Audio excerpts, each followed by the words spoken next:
banjudde twala mu kisa kuno okulamusaako n'okukwanizaako omubaka waffe bwenzikiriza nga bukomekereza series zaffe zino ezibadde zijja gy'oli ku nvuuka apuliriza n'awantunuulidde.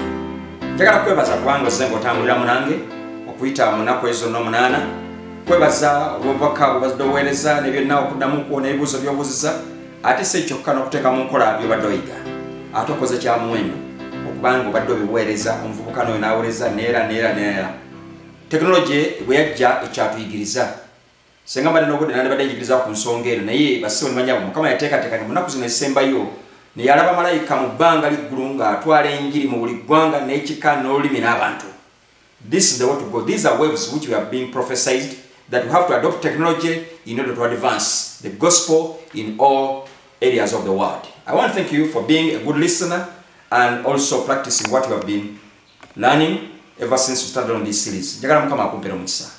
Richard Kasumba muweereza nga banyanjudde nze ndi naawe okuweereza mu bubaka bwaffe buno. Nja kusaba no wooli wegattwa munange tuweeyo okusaba.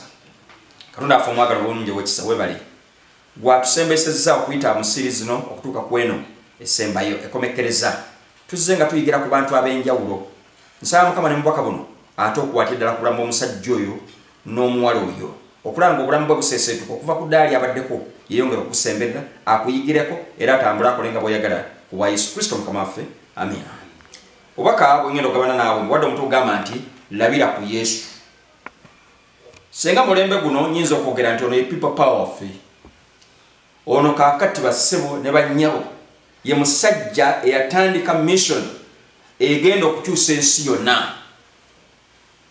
Ye musajja alina obuyinza obwenkomeredde obusobola okukolawo ekyenjawulo. Ye musajja akwagala, ye musajja akulumirirwa gwe bayita Yesu Kristo. Obukristaayo bassebo nanyabo si bya bufuzi. Leero weebiri ne biwuga ne biddeeno. This man is focused. Era njagala kumunoonyeza kalulu okuva mu ggwe. Njagala omwekwateko. Ye musajja tajja kuyiwa, ye musajja yeesigamizikako, ye musajja alina essuubi, ye musajja ajja okuteekateeka akutuuse ne bwakabaka obw'omu ggulu. Gamba nti amiina. Yesu kyakulabirako kyaffe. Yesu bwe musomako Matayo essula 11 yatuyita ye kennyini bw'oba ovudde ku 28 aga nti mujje gye ndi mmwe mwenna abakooye era abazitoowereddwa nange nabawummuza. Naye 29 yabadde kitext yaffe enkulu egamba nti mwetike ekikoligo kyange. Carry with me this burden. Muyigire ku nze. Gamba ko nayagaddeyo muyigire ku nze. Mu series zino tuzze nga tuyigira ku bantu ab'enjawulo.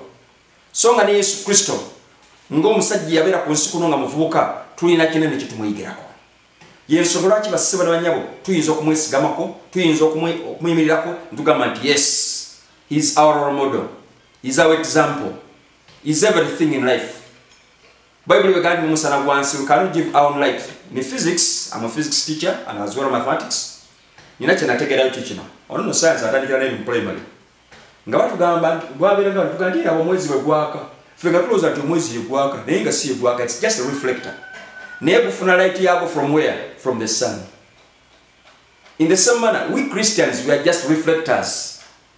But our source is Christ Jesus. Shout amen if I'm talking sense. Yesu Kristo wasibo nga wali ekyokulabula kyaffe bw'ayasa omusana gwe yeye musana bw'ayaka kuffe bwe tuba nga tumukkiriza naffe tusasaanya omusana ntufuuka ekyokulabira kali abalala. Yesu Kristo ono bingi bye tuyinza okumuyigirako. Yesu Kristo muyita Yesu Kristo abamu bayinza obutamumanya. Njogera ku Ayos Christos omuyino ne bamuyita. Omwongeza Jesus Christ. Waliwo amuyita Isa Masiya ye Mwebbulaniya. N'omulala yenna ayinza okumuyita kyonna kyayinza okumuyita. Manya amanya gano gakyukakyuka okusinzira ku nnimi ez'enjawulo. Waliwo yabikaayana amaga nti ate Isa Masiya erinnya lye terikyuka please. Awo oyinza okubeera ng'oli just narrow minded. Kubanga amanya gano ne bw'aba wandiise mu lulimi olw'Ebbulaniya ekigambo Isa Masiya tebakiwandiika nga gwe bw'okiwandiika. Ekyo njagala okitegeera bulungi nnyo. Yesu ono alina titles nnyingi. Njagala kuwaayo homework. Genda ompandiikirayo titles z'omanyi ku Yesu Kristo bamuyita ki? Biki byayitibwa? Yagamba nti nze kuzuukira. Yagamba nti nze bulamu. Yagamba nti nze kkumu waddeyo ebyokulabirwa. Biki ebirala by'otegera ku Yesu Kristo? Across the Bible waliwo ebintu bingi ebimwogerako Yesu Kristo. Kikyali kimulaga nti muzito. Eyeetaaga kubanga naawe bwe mwa-identifyinga with him. Manyi baseleb batera okubeerako n'ebintu bye bakola eby'amaanyi. But Jesus Christ is a special celeb. Ono kyakulabirako kyanene nnyo, kyamaanyi nnyo. Bafilipi nyagadde mutwale mangu nnyo baluwa ya Paulo eri Abafilipi babanga amwanjula agamba bwati mu sura y'okutaano mu sura y'okutaano Philippians chapter 2 verse 5 mubeerengamu okulowooza kuli era okwali mu Kristo Yesu oyo bwe yasooka okubeera mu kifaananyi kya Katonda kitegeeza okusooka yasooka n'abeera nga Katonda teyalowooza kintu ekyegombebwa okwekanankana ne Katonda naye yejjako ekitiibwa I'm talking of somebody asobola okwekkakkanya n'ejjako ekitiibwa bwe yatwala engeri y'omuddu n'abeera mu kifaananyi ky'abantu bwe yalabikira ku mutindo ogw'obuntu ne yeetoowaza nga muwulize okutuusa okufa era okufa okw'okumusalaba. Omusajja ono gwenjagala okwanjulira Yesu Kristo gwenjagala abeere ekyokulabirako kyo yasooka kubeera mu kitiibwa kya Bwakatonda and was God. Era Bible banga yogera ku Bwakatonda egandi Katonda kitaffe n'omwana n'omwoyo waliwo bawakanya Trinity but that is their mindset. Naye Yesu Kristo basebo teyatondebwa teyazaalibwa kuno okuzaalibwa kw'okunsi he wanted just to identify himself with us atufaanenga abantu but this was God himself. We call it God incarnate kugamba Katonda nga yambaziddwa yeyambaza omubiri ogw'obuntu. That's what we call incarnation. Yayambala omubiri gwaffe ogwaki ogw'obuntu to identify himself with his brethren. Asobola okutufaanana asobola okulaga nti yes I love you to the extent that I can lower myself to your level. So he had to throw his dignity. Ekitiibwa kye n'akissa ebbali n'aga nti if I'm to save this man, if I'm to bring him to me, I must lower myself. Yalina okwessa wansi n'alyoka akka ate bwe yakka n'assuka ku level nze kakati gye ndiko n'akka wansi to the level of a servant n'eyessa wansi ku level y'obuddu teyakoma awo n'atuuka n'okufa but he died a wicked man. Can you imagine? I'm talking of Jesus Christ. Kuba Bible egamba nti yeetikka ebibi byaffe byonna gy'oli eri bw'osoma mu Bakolinso ekyokubiri essula 5:21 nti oyo ate alina kibi yamufuula ekibi ku lwaffe. He became an outcast. Ffe tulyoke tuweebwa obutuukirivu bwa Yesu Kristo. I'm talking of Jesus eyasobola okwessa wansi not only to identify himself with the sinners but to become sin himself, to be an outcast, abeere ekyennyalwa atuuke okufa okw'okumusalaba. Mirundi emeka gwe gy'osobodde okwessa ku ddaala nze okubeera ku faamu yange eri abavubuka ne beewuunya nga bala balanga nsobola okukola emirimu gye bakola ne baga nti pastor director nawe bino osobola okubeera baga nti you mean what okulima mu nnimiro oba okola kino naku zonga tubeere mu covid nga nsobola okubeera awo nendabira enkoko zayo nekola atya nenima ne biki naye okugamba kiki njagala okulidda mu bwongo obwo nti Christ okusobola okusika abantu bano n'okutegeera nti he loves us so much he had to lower himself to identify himself with us asobole okwessa ku ddaala lyaffe. Kigambo ekikulu yaleka ekitiibwa ky'Obwakatonda n'akka wansi ne yessa ku mutindo gwaffe ogw'obuntu.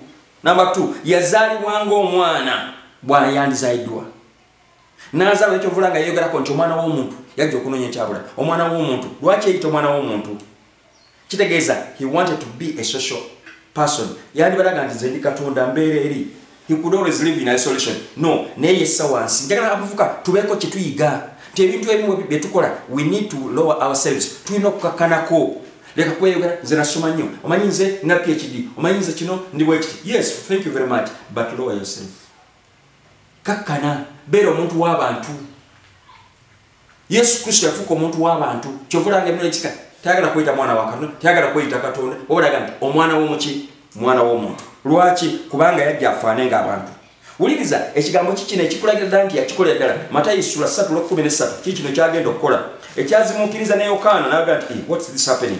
Kiki kye tuliku kakati? Omusajja abadde mulanga nti ajja sisanga sukulu kagwakangatoze katuwuna guse. Matayo 3:13 aga nti Yesu n'ava e Galiraaya n'atuuka Yorodaani eri Yokaana amubatize. Ani gwe bapatize? Yesu yali mwonoonyi yali kikwanga aliyo yabatizanga yabaga nti mwenenye mubatizibwe oyaginyuma wange alibatiza n'omwoyo mutukuvu n'ayogerera binyo naye wuliza kati azze naye asingira ino naye Yokaana yali ayagala okugaana okumbatiza ng'agamba nti nze netagaga okumbatiza ate nawe ojja gye ndi wulira olw'okumi yesu agamba atya naye Yesu n'addamu n'agamba nti kiriza kaakano akkiriza eki amubatize kubanga kitugwanira bwe tuti olaba pulo ate naye yeetaddemu yalioga nkibagwanira naye kitugwanira bwe tutyo okutuukiriza obutuukirivu bwonna n'alyoka amukkiriza 16 luga nti awo Yesu bwe yamala okubatizibwa, so he was baptized. Era mpe unyagwe mvuka bwo banga tobatizibwanga bonogaana okubatizibwa. Ngamba gwana ulire bigambo nabo birabako. If Jesus, who was God and who is God, lowered himself to the level of being baptized as if he was a sinner, because he put on this human flesh, God incarnate, he had to fulfill all the righteousness by getting into baptism. Chabudanga nti awo Yesu yamala okukola ki bwe yamala okubatizibwa amangu ago n'ava mu mazzi. He came up out of the water. I love Good News Version. Labe gune limukira nalaba omwoyo wa Katonda nga kakuyenga ejjiba.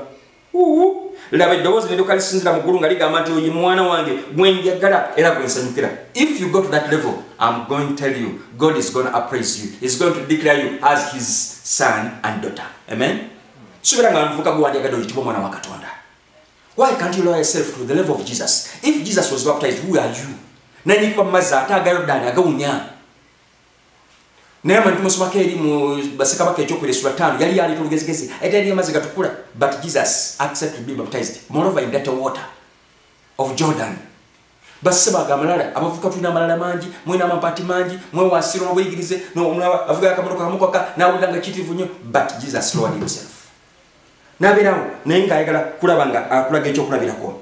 Yali basebo muwuliza eri kitaawo bosomeri mu Yokaana esura 15 waliwo bagamba mwata amateeka tegeetaagisa naye olaba ne Yesu Kristo yennyini mwana tuyagagondera. Yokaana esura 15:10 agamba ati Bayibuli yange egamba nti bwe mukwata ebiragiro byange munaabeeranga n'okwagala kwange nganze bwe nakwata ebiragiro bya kitange nembeera n'okwagala kwe. Era bw'osoma mu sura 15:14 wansi awo agamba ati 14 nti mmwe muli mikwano gyange bwe mukola bye mbalagira. Dake mabega mu 14:15 agamba ati 14:15 agamba ati obanga munjagala, if you really love me munaakwatanga ebiragiro byange. Yagalanga Katonda wo n'omutima gwonna ge mateeka anaagasooka ge yakola Samali. Yagalanga ne mulirwanaawo ge mateeka omukaaga gasembayo. If you violate any of those, you are not really showing the true love for your neighbor and as well for God. Yali muwulize eri kitaawe. Wuliriza yeetabanga mu kusinza. I want you to learn from him. On Yesu Kristo mu Luka esura ya 9:16 mwagala nnyo. Luka esura 9:16 Bayibuli yange egamba etya. Najje Nazaresi gy'oli. Awo Yesu n'akola atya najje Nazaresi gy'akulira. Ku lunaku lwa Ssabbiiti si lwe luno lwennyini nga tumaliriza ebyokuyiga bino. Yesu Kristo bassebo tali walala wonna wabula yajja luddawa yejja. Ku lunaku lwa Ssabbiiti n'ayingira mu kkuŋŋaaniro nga bwe yali empisa ye. That was his culture. That was his custom. Bayibuli erungereza bw'egamba naawe njagala efuka empisa yo. Bw'oyigira ku muntu mwana ntera okulaba avuuka bw'alaba omuntu gwayita serebu bw'alaba takuba kikalu yagala okulaba nga ndanyisa obutakuba kikalu bw'atandika okuba nga ayambala ebibalance okulaba nga naye kugamba amukoppa empisa nagaa nti omukwano biyigiriza ne baserebala. Let Jesus be your people power. Let Jesus be your celeb. Let Jesus be your role model. Kabeere ekyokulabirako kyo asobole okuba nga akuyigiriza. Yesu Kristo yali empisa ye. Najje Nazaresi gy'akulira ku lunaku lwa Ssabbiiti n'ayingira mu kkuŋŋaaniro nga bwe yali empisa ye n'ayimirira okusoma n'asoma ebyawandiikibwa. In others, what does that mean? Asoma birudawa biri mu Bayibuli. Kitegeeza ne Bayibuli agikola atya? Wala bivuka bangi batula ne mu kanisa. Bayibuli tagirina. Twagirwa zino smartphone. Sigambe nti smartphone gisula ebbali. Nebeera ng'olina gy'ogisomako. Neri ovuka bwenza kubuuza nti wali nyiri kiro omanyiyo mu Bayibuli olwogera ku Yesu okubatizibwa ku Ssabbiiti oba olwogera ku bulokozi nga talina kyamanyi. Jesus was a Bible scholar. Yali muntu amanyi Bayibuli kyova olaba nga ne Setaani bwe yamulumba. Have you read that chapter? Genda osome mu Matayo essula ey'okuna. Bwetwale wa mudungu abamaliriza okusiba ennaku 40 kasitaani kamulumba kamukema kino kakema kiri byonna yabiddamu naba kyawandiikibwa nti omulaba we gwenjagala okufaanana. Learn from him. He was a Bible student. Teyali mwebafu. He was a Bible literate. Kwegamba ng'ategeera kyayogera. Abavuka bangi bali bavudde ne mu kanisa ne bagenda mu biriiri ne bagenda mu biki kanisa yamwe terimu mwoyo ne bagenda mu bintu ebifaana bita. Why? They are not Bible students. Tabayiga Bible abategeera butegeereza abundi ayogera era bundi ayogera. They are just following dogmas. Bamala kugobera bintu era nze nombuuza nti lwaki bakuyeewako amazzi. Talina nsonga y'amazima kubanga tasoma Bayibuli. Ebyo Mukama yabyogera byaliko byagobera byokka. Katonda yeebale kugamba please you need to study the Bible. Abasajja ba Paulo baali basajja abeesigama n'agamba nti buli kyawandiika kirina okulungamya kwa Katonda. Omusajja ono Yesu Kristo mwagala nnyo yeetabanga mu kusinza yali Bible scholar. So kyokka yali musabi. He was a prayer warrior. Musajja musabi. Abavuka temujja kuyimirira mwe temusaba. Yesu Kristo okutandika mission ye kwali kusaba n'asiba n'okusiba ennaku 40 abayolekera omusalaba Getsemani atwala abasatu beyalowooza nti basibirako olukoma yani oyo nkwade homework nabo bampereze mpanikira amanya gabo gampereze nja kumanya to following na roza anti basajja banasaba yagenda kusanga byebase bivuke biri mu kanisa era biba Petero na kumyaka esatu n'ekintu bali mu kanisa naye bebase babombofu bebituuka leeti ku sabbiiti babeera mu kusinza bebeera ku WhatsApp they are WhatsApping tebalina kugamba talina message yatuti not even recording it you recording eno waakiro giwuliza musawo zendala oba ogisalinga n'omuntu omulala ne Yesu Kristo basebo yali musajja musayi n'abeera mu Getsemane n'asaba naye tuyona zitiirikanga za musaayi naye agenda okuba nga afunye courage era yawangula gamba nti haleluya tojja kuwangula yali musajja mubuulizi wa njiri ate omuyigiriza nze nebaza Mukama kano okuva lwe yampita nasalawo ojja kumuweereza paka last nasalawo nteekawo Restart Foundation Ministries kati abatuuse okubaka buno bonna okuyita mu bitabo mpandiisa ebitabo ngenze ku mutimbagano nkoze ntya radio zibaddeko TV zibaddeko why abavuka beetaaga okukozesebwa nga bakyalina amaanyi mvukulina amaanyi n'ekigambo kino kibeera mu ggwe gyojja okuwangula balabayokwana esooka essula 2:14 bwegamba timbadikimu abavuka kubanga mulina amaanyi ekigambo kino kiri mu mmwe era muwangudde omuki omubi minus the word of God you cannot conquer you not be victors temujja kubeera wanguzi Yesu Kristo basebo yayambanga banaku tiyakumanga ekyo n'abayamba n'akola atya n'ababudaabuda n'akola atya nsomere mu 1 Peter I want to finish very fast mu bbaluwa ya Petero esooka nina kye mulabako kikino ekyamutukona kinjagala oyigireko bbaluwa ya Petero esooka essula eyokubiri bbaluwa ya Petero esooka essula 2 olunywa 20 mu lugamba lutya nti kubanga ekyo kimwayitirwa kubanga era Kristo yabonyaamonyezebwa ku lwammwe nga balekera ekyokulabirako mulyoke mutambulire nga mubigere ebyo Yesu yakola ki yayiganyizibwa he was passed to death yayiganyizibwa nawe omuvubuka kamutegeeza labira ku Yesu Kristo he was persecuted but he stood yayimirirawo yasaba yalina ekigambo kya Katonda yafuna amaanyi agava eri Katonda you need to be empowered by God njagala oyigire ku Yesu Kristo era bwe yali mu musalaba ng'agamba nti Mukama nsaba umpa amaanyi Bebrania sura 12 kyavaga nti nga mutunula Yesu Kristo yekka Bebrania 12:2 nga mutunula Yesu Kristo yekka omuntu okukkiriza kwa era omutuukiriza waako nsaba gwe omuvubuka gwampuliriza nawe wantunulidde labira ku Yesu Kristo weesigame ku Yesu Kristo kiriza Yesu Kristo Zakayo yasala gonna okulanga alaba Yesu Kristo nawe sala gonna Yesu Kristo omulabe omukkirize otambuliramu naye akuwa amaanyi is going to be your energizer is going to be your source ngenjuba webeera source of light neyaka ku mwezi nawe badde byaziyezi God is going to reflect on you and you are going to become the light of the world Mukama nsaba akuwa amaanyi nsaba kujjuza omwoyo mutukuvu akuume ng'oli mwesigwa yigira ku Yesu Kristo labira ku Yesu Kristo beera muyizi wa bigambo ekigambo kyakano kibeere mu mmwe ojja kuwangula mu myaka egy'obuvuka Yesu yawangula omusalaba n'awangula ensi eno ku lulwo lwange nawe ojja kuwangula bangi wayitiriza butuukirivu Mukama akuwa omukisa manyi wanditaaza amaanyi ago njagala kukusabira Mukama akuwa amaanyi ago osobole okuyimirirawo you must stand this test ote okuyimirirawo osobole okubeera omuwanguzi Mukama Katonda akuwa amaanyi osobole okuyimirirawo ng'onosobola okuyita mu nsi eno osobole okubeera omuwanguzi abasajja bangi beesigama ku Yesu Kristo balabira ku Yesu Kristo bapetero bonna bafuka Yesu yabeera kyakulabirako gye bali bamuyigirako bingi nawe muyigireko kera ku makyo beereko ekitabo ky'oyiga ky'osoma tojja kubeerawo ojja kubeera kifongoloosi enyangalika ekiwedde emirimu bw'onaba nga tosoma kya ng'oli awo ne doctorate zo naye ng'ogamba ensi tekulamu vali amalako gajjewo weetowase kakkana yigira ku Yesu Kristo ojja kuleeta bangi eri obulokozi Mukama nsaba kwongera omukisa weetuka omusalaba weetuka ekikoligo carry your burden together with Jesus Christ labira ku ye yigira ku ye ajja kuwambusa Mukama akuwa omukisa njagala kusabira Mukama kwebaziza olw'omuvubuka oyo otambuza naye okuyita mu by'okwiga bino nsaba Mukama mu bonna bituyize abeekuguweeronderamu atisi gwanayigirako n'okusinga nnyo Yesu Kristo abeere ekyokulabula kyaffe wali omuvubuka oyo ayagala okuwaayo obulamu bwe ku ssaawa eno tabatizibwanga yagwa naye Mukama muzze bujja leka abatizibwe atukirize obutuukirivu bwa Yesu Kristo bweyetukiriza ekisaa kino okwagala n'omukisa byongera okubeeramu n'abavubuka bano obakuuma obalabire obayise mu nsi eno nga bawanguzi mu linnya lya Yesu Kristo Mukama waffe amiina Mukama akunkuumire beera bulungi tuddemu okuwuliziganya ekibuzo kyonna kiweereza ku namba yange 0774 433 135 oba ku ya WhatsApp Mukama abebamu naawe bye bye